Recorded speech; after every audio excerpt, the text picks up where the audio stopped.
So there's multiple ways to put a gasket on, especially with this gasket maker. Some people will say don't ever do it. Some people say, yeah, do it every time no matter what. And you know, a lot of them have success both ways. But the key to it is cleaning it off first and then don't overdo it. That right there, this corner where my finger's at, that was too much. I knew that right when I put it there. I'm gonna have to wipe it off. I just want a thin layer everywhere over it. And then I'm gonna come back through and I need to wipe it off. If you do this right the first time, you don't have to wipe it off. And some people put it on both sides of the gasket, some people put it on one, not the other. I'm gonna go with the both technique. So I want to put my front main seal in before I put my timing cover on. Probably should have done that before I put the gasket maker on, but use my finger this time. It worked a lot better than overdoing it. I put a little bit of gasket maker around the front side, the outside of the seal, just in case it's not perfect.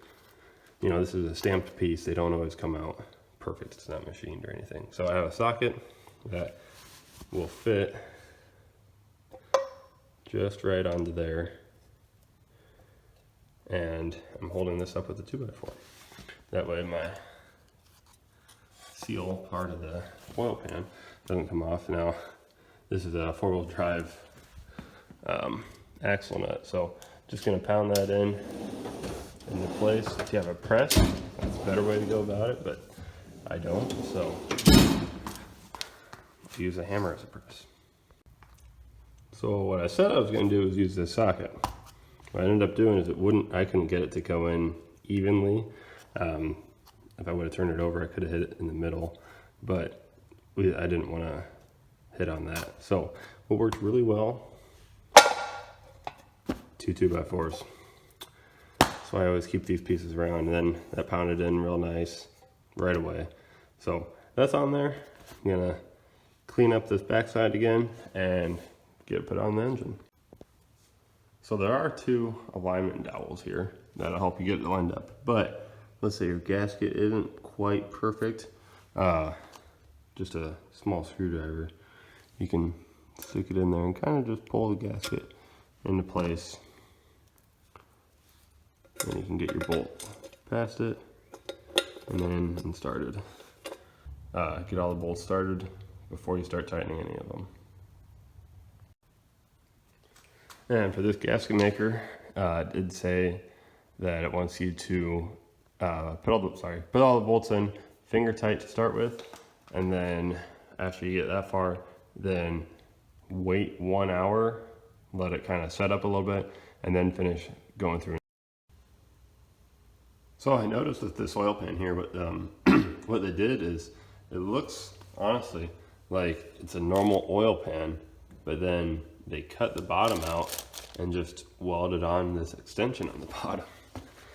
That's really what it looks like. You can see down to here, I can stick my fingers back in there, like they cut the bottom of the pan out, and like I said, just welded an extension onto it. Didn't even cut it all the way out, just most of the way.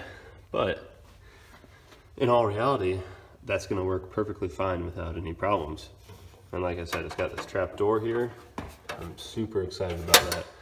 Came with a gasket. Now, this is not the best quality gasket, but it's going to work. And remember I said I had like a 1/4 inch and I want like a 1/2 inch to 3/4 of an inch. It was a little bit more than a 1/4 inch. And then you look at the thickness of this gasket, it is thick. So it's definitely gonna work. And it's got metal inserts around each of the bolts. The only issue I have, well, it's got a little bit of age on it, which is fine because it hasn't been used, but around that bolt right there, that's starting to crack. So my plan was going to be, again, using my gasket sealer, go all the way around this anyways, and put some gasket maker basically on the bottom of the gasket, top of the gasket, then bolt it down. Now, one spot in particular you want it to be is in these corners, so that's very easy to start leaking. Also in these corners, that's not as common or as big of an issue as the back, but still got to keep that in mind. So I'm gonna go around my gasket maker and just use my finger and apply it. If I had a brush, I'd probably use that, but I don't. So I'm gonna get that on, throw my gasket down, put the pan on, and not tighten it yet, because like I said, with this gasket sealer, what it says is you put it down, finger tight, let it sit for an hour, and then torque it. So gonna put it all down, finger tighten it, come back in an hour, and I'll torque it then. So it's starting to look pretty good here. Actually, this chrome covers are looking great. One thing I noticed is that this is actually, these are all grade 8 bolts. So that's pretty cool. Because I have had problems with these bolts breaking before, and that's not fun. You're basically pulling, depending on where it's at, you're pulling the pan and trying to drill out a bolt that's way too small to be drilled out.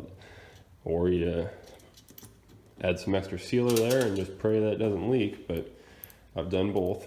It's not fun either way. But anyways, yeah, these are all grade 8 bolts. This is like one kit, so what I got was my timing cover, the pan, all the hardware for both, and they all came in one kit.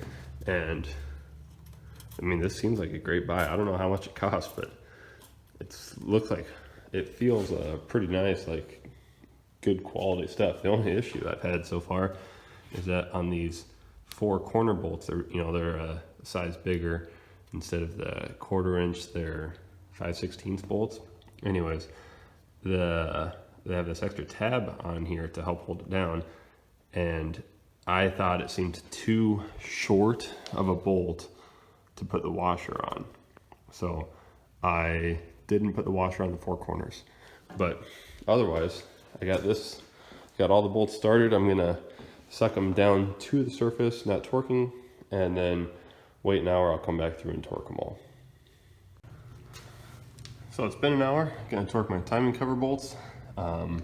They get torqued to 6 foot-pounds, and I don't have a torque wrench that clicks that low, but I do have this dial gauge one, and it's tough to see, but when I look at it straight on with my eyes, at least it's right on the 0 at least. So I can get to the 5-pound increments and go a little bit more, I guess. Seems a little bit low, but I'll go to 6. Hopefully she doesn't leak. So I figured out 2 things. Thing 1, I don't have a balancer bolt. Thing 2, my engine turner still fits on the end of the shaft on the outside key, and I put it tight, and I don't know if you can see it very well, but there's a gap between the seal and there, so I should be able to turn over my engine. Seems tight still, and so I can readjust my valve train with that engine tool rather than using the balancer bolt. So that way I can get my complete valve train installed and get my valve covers on. I could even put my intake manifold on too without taking that off. So I'm gonna timing covers tighten down. It's been about an hour now, and I'm gonna tighten down my oil pan bolts. And these are going to 12 foot-pounds. That was a spec online for a small block Chevy. I'm not so sure if that's right for the corner bolts. I did find, so the upper cam sprocket gear would be the same size bolt, and that was 20 foot-pounds. So I think I'm gonna use 20 foot-pounds on the corners and 12 on the rest. We'll see how it feels when I get into it, but that's my plan for now. I'm not sure if this is 100% right, but I'm gonna start on one side and just go around. Bolting down the oil pan, I actually did stop at 12 on these corner bolts because I think the integrity of the pan would come into play. So I stopped at 12. I'll come back if it starts leaking. That being said, I did have 2 problems. This bolt right here, you can probably see it, that gasket's starting to come out right there. That's at about 8. It seems to me like it's missing the metal insert in there. That being said, I think it's going to seal exactly how it is, and I'm going to leave it. Now this one, I couldn't get the socket around it, so I did my best approximation with a wrench. So besides that, oil pan timing cover are on. Bottom end is basically sealed up. Again, harmonic balancer, but I'll switch it over to the top and do some valve training.